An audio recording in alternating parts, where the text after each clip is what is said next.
The bricks and mortar retailers showed a little muscle this holiday season. What's behind their story of resilience? Well, the consumer is on fire. They have a lot of money in their wallet and they're spending it. There has not been one piece of bad news out of the consumer. And, in the future, as you look forward, eventually, if the market continues to be off, it will affect consumers. It filters down, starting with luxury consumers who are very stock market dependent, and eventually making it, if the market continues the way it has, down to the man on the street. But it certainly has not done that yet. They're out there, they're spending. The stores have been crowded physically this year, which is very interesting. And of course, the internet itself is absolutely on fire, up over 20%.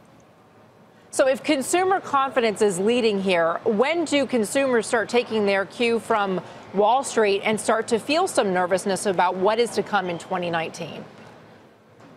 When they don't have money in their wallet. And right now, they do. They're employed and they have rising wages. So they feel really good about what's going on, and they're spending it. They always spend it when they have it. Scott, the sales numbers were great this year. It came in as a lot of analysts and industry insiders had predicted. It doesn't tell the whole story, though. Talk to me a little bit about expenses and what it's doing to margins. Yeah, I think that's a great point. So sales are really strong. The consumer is on fire, as Jerry said. But the challenge is profitability. Will these retailers see profits? You said the XRT is down 17%. The challenge is we're now in the Amazon world, but it's beyond the Amazon world. We're in the Uber Eats world. We're in the immediate I want it now world. And the challenge is for retailers making that profitable. Amazon's playing a whole different game than everybody else, and can Target make that profitable, delivering it to your house. And they're spending a ton of money on promotions at the same time. Correct. So it's a very promotional environment. They're having to deliver it to the consumer when and where they want. And this is becoming enormously expensive for bricks and mortar retailers. As the consumer, anyone under 35, it's really the Amazon generation. They redefined retail as we know it, and you don't really have to go out anymore. You don't have to go out at Christmas to shop. You don't have to participate in Black Friday. You can do it all right from your computer. We're looking at Amazon right here, up today, but down still more than 30% from its high. Obviously, it just had this tremendous run into the summer. Is this environment a challenge even for Amazon, or the perception of Amazon's profitability, or are they the ultimate winner? I mean, they are definitely hands down the ultimate winner. I think as we think about Christmas and the holidays and how consumers have changed their shopping patterns, and if you think about what Amazon's doing, like cubing out their distribution centers, really solving for, it used to be price and convenience. Now it's basically price or convenience. Now it's price and convenience. Amazon's way ahead of everybody. But from an investor's point of view? You buy it right now. You buy it as we're here at the New York Stock Exchange. I've been around this a long time. You buy it with your eyes closed, as one of my former people said at Kidder Peabody.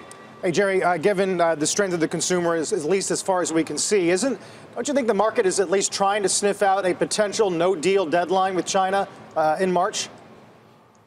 Well, who knows? I mean, whether it's forecasting recession next year, rising costs due to the transfer of sales from a more profitable bricks and mortar perspective to the online arms of these same retailers, whether it's rising wage costs, whether it's tariffs, there could be lots of reasons. But I think what's important to highlight here is, while I agree with everything that I've heard, is that there are winners and losers. We're undergoing a retail revolution.